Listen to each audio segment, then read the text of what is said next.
Hi, and welcome to this week's episode of Money with Alpha. Today, I wanted to talk about something pretty pragmatic, and it's financial apps. Everything these days seems to be all about apps, and it gets overwhelming, to be honest, when you sort of have, oh, there's an app for this and an app for that and that. What are they all? So I actually thought I'm gonna write them all down and take you through what I use and why I use them, because over time I've used some and then stopped using them because they just didn't really work very well, or some have just gone away. There was some really awesome apps. Like there was an app called Money Brilliant. It was brilliant, but it doesn't exist anymore. So what have I found in place of it? Because it's a bit time consuming, especially with some of them where you link bank accounts to them as well. So you have to be careful who you're doing that with and how it works. And is it actually helping you achieve what you want to achieve and manage the things that you need to manage and also harnessing AI. So to be honest, I've been a bit of like just as a caveat, I'm not a early adopter when it comes to technology and devices and all of that. It took me a long time to give up my Nokia phone, to go down the smartphone path. And now I just sort of stick with iPhones because it just makes getting a new one, the whole process is so seamless. And we've got iPads and it's just, yeah, it's so much easier. So anyway, so I'm just going to caveat with that I'm not an early adopter. So it does take me a little while to warm up to technology and I like to see how other people use it. And I like them to work out their bugs and kinks first before I will really dive in. So these are things that I've been using for a while and that I like. And where I haven't been using it or I'm still on the fence, I will let you know. So there's a couple of different sort of purposes to using apps because they're very much on your phone. A lot of them I don't really use on my desktop anymore, primarily because I do a lot of things on my phone, these little computers that we have in our pockets all the time, and it makes life a lot easier and faster. So I pay bills on my phone and I don't automate a lot of bill paying. I automate some. But I prefer to. I'm not a huge. I mean, I have some things where I pay them monthly, and they're just like on a subscription type thing. But if I can, I like to pay stuff annually because I just find it. I just get it done, and because I save up for it, so I'm saving for it monthly, and then I pay for it and it's done. I don't have to worry about all of these little itty bitty things coming out of my account every month. So I still actually do use my phone to pay bills. And I also manage my mum's finances and my dad's finances, and I make sure they've got enough money in their bank accounts and all of that. So yeah, there's a lot of money movement and juggling and coordination and organization that goes on in my world. So first and foremost, I actually just have on my home screen, I just have like you can on an iPhone, I'm assuming you can do this on an Android as well. I just have a subfolder and I actually put all of my finance apps into that folder. And I literally just call it finance. So when I go into it, it has all my apps there, and there's the two screens of them. And I'll go through what each of them are and what I use them for. So I suppose the first thing is really just transaction accounts or a money banking account. So I've got a app for my personal banking, and I've also got my father's in the same bank and my daughter's at the same bank. So I sort of manage their bank accounts in there as well. So I use that for multiple things. And so that's the first one is like the personal banking account. Then I've got a business. My business bank is a completely separate bank, and I did that deliberately. So I have an app for their bank.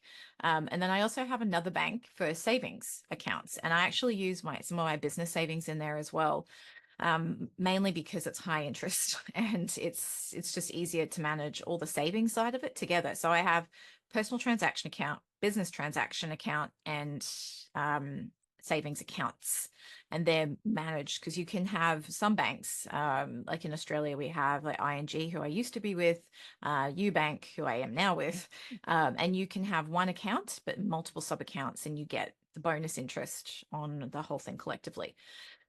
And I like the banking apps because they're getting smarter and better at showing you sort of data. So how your spending habits are. The one thing they don't do terribly well is handle transfers well. And as you can see with so many different apps, just for like money movement, I have quite a lot of transfers that go on. And I still have other banking apps as well that I use, like I said, to help with my parents' stuff. So there's a lot of money that gets moved around for various things. to try and optimize where it should sit for the longest time, especially at the moment our interest rates are higher.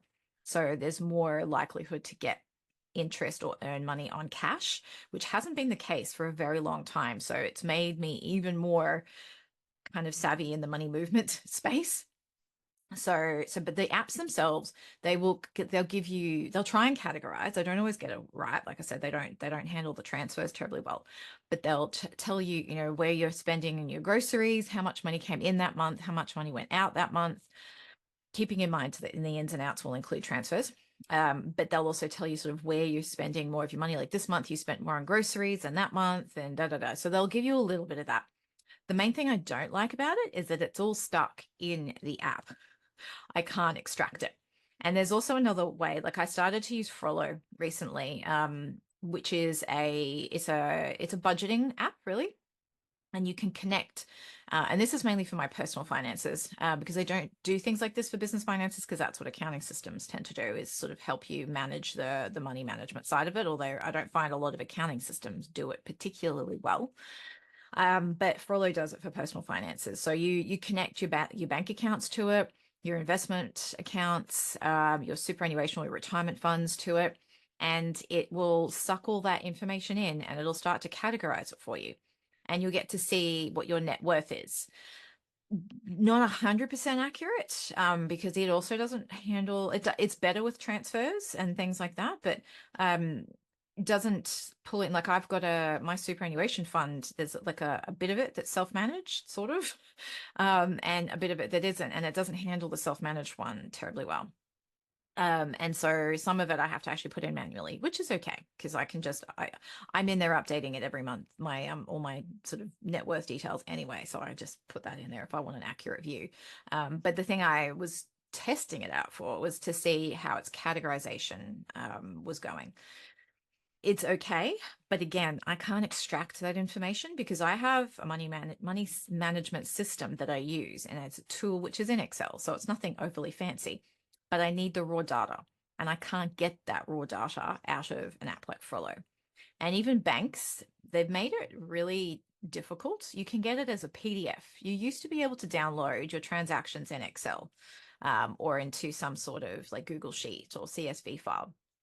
They don't seem to offer that anymore because any clients that have like given me some of their information, I've had to use converting tools because they all seem to come in PDF.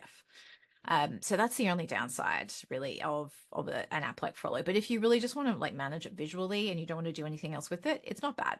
Like it's actually probably better than most of them.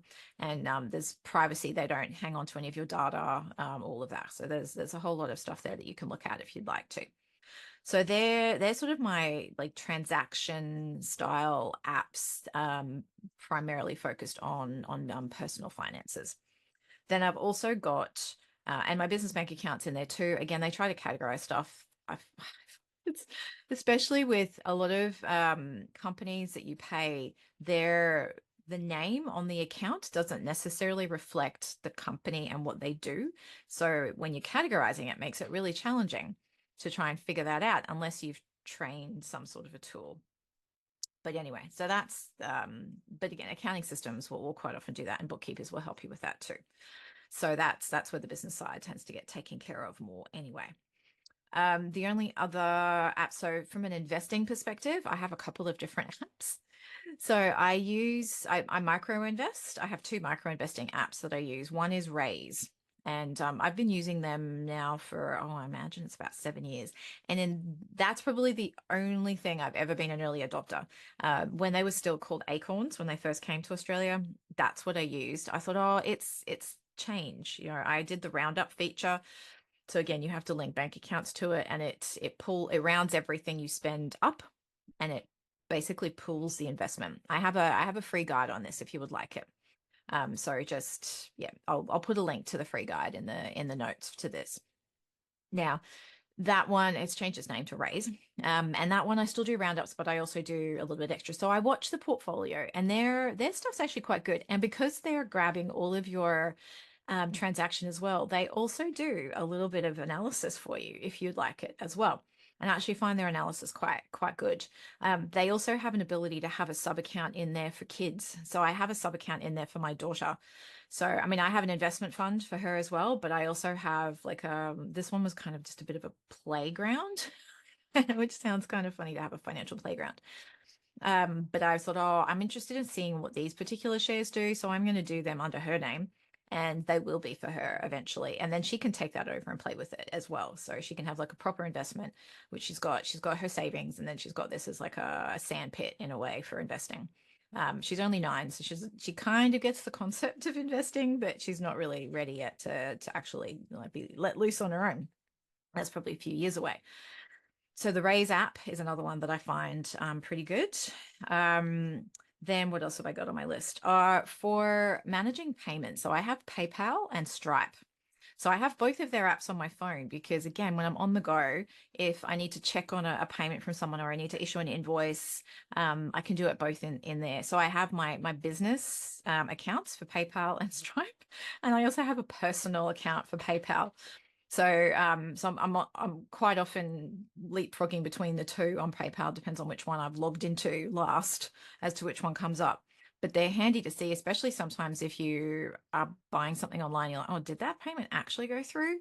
I jump on the app and check. Or, for instance, if you get an email, and a lot of emails these days are scams, so I will just go straight onto the app and check and make sure it's legitimate. So I have those too. And I also invest through, I started, oh, it's probably about almost 2 years ago now. I'm trying to think of the timeline, but I have the Vanguard Australia investing app. I tend to do most of my investing through the website, but the app I usually go on just to check balances and to make sure that a trade I've put in has gone through, things like that. I used to invest through Bell Direct, but their trading fees were getting too high, and most of what I was investing in was in Vanguard anyway, and it's free when you buy Vanguard through their investing platform. So I have their app as well. So I can check that's part of my quarterly net worth review that I do. But it's not a bad app. It's getting their functionality is getting better. But if you'd like to sort of keep track of it, if you're using them, then that's a good one as well. But if you are investing through another platform, definitely have their app on your phone because it's very helpful. Another app I have on there, which I highly recommend, and I'm always surprised at how many people don't have this, is their superannuation app. Or if you're in any other country in the world, whatever your retirement fund is with, have that app on your phone. Because that way you can check what your performance is. How is it going? How much has the money that you've put in actually gone through? Especially if you're outsourcing that to a bookkeeper or an accountant, you need to double check. As a business owner, you have to be on top of that because the amount of times I get clients coming to me like, oh, my bookkeeper hasn't done this for so long, and it's like, I haven't been paying into super, I didn't know, it's just or when do I pay it? Do I pay it monthly? Do I pay it once at the end of the year? What do I do? So if you have the app on your phone, you can very easily go in there and get that information. And information and knowledge is power. And that, as a business owner, you have to be on top of, and you literally cannot outsource that to anyone else 100%. You can outsource, the doing part of it, but you still need to do the checking and the reviewing as well. So having that superannuation app on your phone is really good because then you can also check on things like, do you have insurance inside your super? If so, are the premiums going up? How much of it is actually dragging on your balance? Because I know a lot of us think that, oh, we have insurance inside there, and yes, that's great, we need that. However, there is a premium attached to that. There is still a cost, and that cost is coming out of your retirement balance. And even if that is $500 a year, that's $500 a year per year for like 10, 20, 30, 40 years potentially. So it does add up over time, which is why I personally actually have my superannuation. Sorry, my personal insurance is outside of my superannuation for that very reason. I don't want it dragging down my balance. But that's just me. And there's other reasons for it too, but I won't go down that rabbit hole today. What else was on my list? Oh, stocks. This one is a little bit of fun because I do, while I invest, I don't trade. I do still like to know what's going on. And if you have an iPhone, there is actually a stocks app that's already built into it. So if you haven't like removed it, it will be in there somewhere. If you've got lots of apps, I go through my apps relatively regularly. I'm trying to say that fast.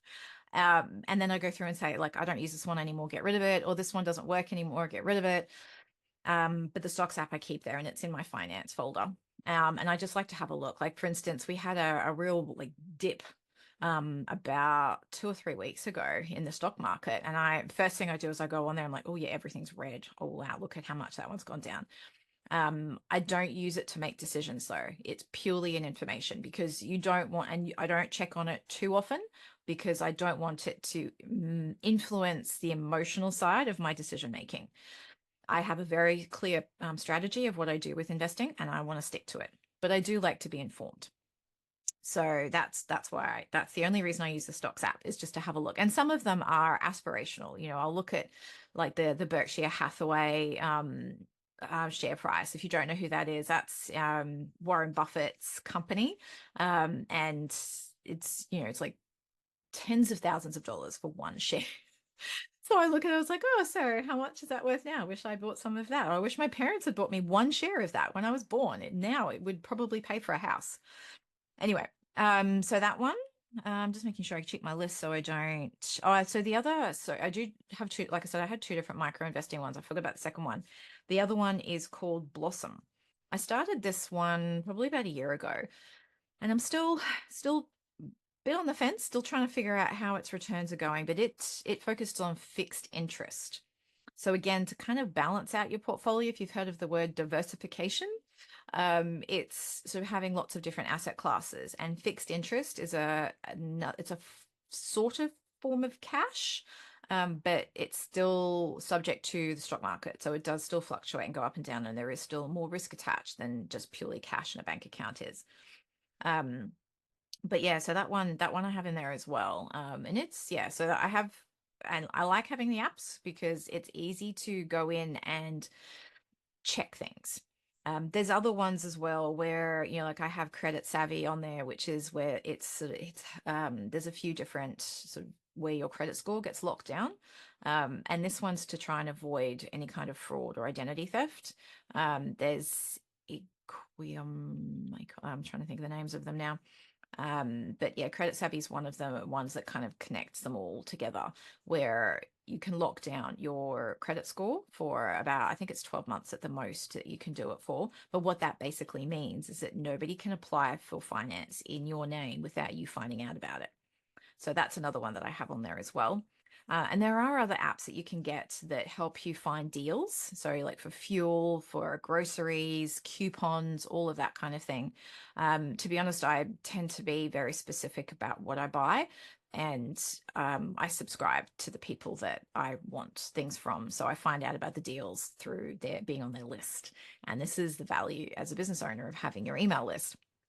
So, because I like to buy local, I support specific people as well in their business, especially when it comes to groceries, cleaning products. I'm very particular about.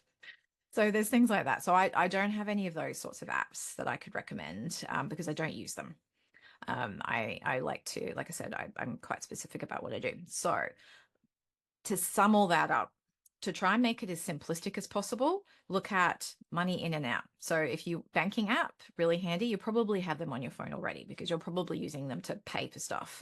I'm old school. I can't tap my phone to pay for things. I don't have one of those watches that do it either. I like to, yeah, I just do things manually. As fancy as I get as I have, but I'll tap my card. That's about it. So yeah, so there's the transaction apps. Delve into your whatever apps you have through your accounting system as well, because they can all at least give you a little bit of an indication of where your profit is going. Cash flow as well, very important to look at that. If you want to look at net worth, Frollo is a really good way to do that because it will combine lots of different things and it will put it in there. You can add things manually. So if you wanted to even add the value of your business in there, if it's a business that you plan on selling eventually, then you can at least put an indicative price in there as well. And then any investing that you do, I highly recommend you have the apps for that because it's not just about looking at the value of them at the time. If you've got them on there, you're more likely to invest as well. So if it's easier to do something, we will do it. It's so like we look at habits and how our habits impact our lives and the results that we get. And the easier we make something for ourselves, the more likely it is to happen. And that's really the key behind habits. My life is entirely set up around making life and things as easy as possible. Like, for instance, if I need to, I know this sounds really banal, but if I need to change the towels, I will put the fresh towels out in the bathroom. And then the next day I'll be like, oh, that's right. I wanted to do the towels today. Or in the morning, I will have my clothes ready. I'll have my exercise gear ready. I'll even go so far as to get, if I'm going for a bike ride in like the morning, to have my helmet, my hat. And if I'm going to the markets, I'll have the bag and everything ready at the back door, which is all I need to do is get up in the morning, grab the clothes that I have already laid out, put them on, half asleep, and then walk to the back door, put everything on, and out I go. That way, also, if I see them sitting there and I don't do anything with them, the guilt factor kicks in, and I'll be like, oh no, I have to do this because I've committed to myself to do it. I have to do this. I'm doing it. And then the more you get into the habit of committing and delivering on the things that you've committed to yourself, the more confidence you build and the more momentum that you get. So this is all very much a habit linked activity too. And this is where the apps come in really handy, which is why I wanted to talk about them. So I've gone down my a little bit of a mindset direction with the habit side too. But yes, I'll just go through those apps once again. So your personal bank account app, a business bank account app, if you have a savings account in one place, an app for that. A consolidated view of that. If you've got like Frollo, for example, your micro investing apps, as well as an investing platform app as well, because it'll make it a lot easier both to see your balance and invest as well. The stocks app, just because it's nice to kind of see what's going on. Especially I have the stocks that I invest in there, so I get to see what they're doing. PayPal and or Stripe, if you've got both, especially if it's a payment gateway for your business, whichever payment gateway you use primarily, put that in there. Your super fund or your retirement fund app, and that should pretty much keep you going. And it's really a matter of just streamlining and putting eyeballs on it. The more you do that, the less scary it will feel as well. Like, quite often what holds us back from doing something is A, we don't know what to do, or secondly, we think we're going to be depressed, scared, or not like the result of what we see. So the more we see it, the less surprises that we get. And it makes it a bit easier for us to stay on top of it and connected. And especially if you're co-managing finances, it's really important that both of you are on top of it, but I'm talking to you. So I'm more interested in what you're doing. You need to be on top of it. Don't let a partner completely take over this process, because you need to be in charge, or at least in charge of where your lifestyle vision and what your habits are and what you want to achieve out of life. So if you don't have your own personal bank account, which I still recommend you have some money set aside anyway, but again, that's a different story, but at least know what's going on. You don't want to get to the point where you have no idea and it becomes too overwhelming to even start looking, because the longer you leave it, either the bigger it will get or the bigger the idea of it in your head will get, which will make it even more difficult to do something about. So dive right in. If you have any questions, please reach out to me. If you want to know if I've tried a set, because I get questions about apps and programs all the time. Robo advice to, robo accountants, like all of that sort of thing. Some of them I know, some of them I don't. And if not, I can research it because I understand the terminology and I can translate. Because quite often I find they tend to stick with the terminology to make it a bit more bamboozling. Anyway, so yes, if you have any questions, please email, DM me. I'm happy to answer them for you. So I hope you found that useful, and yeah, go forth and become informed. Have a lovely week.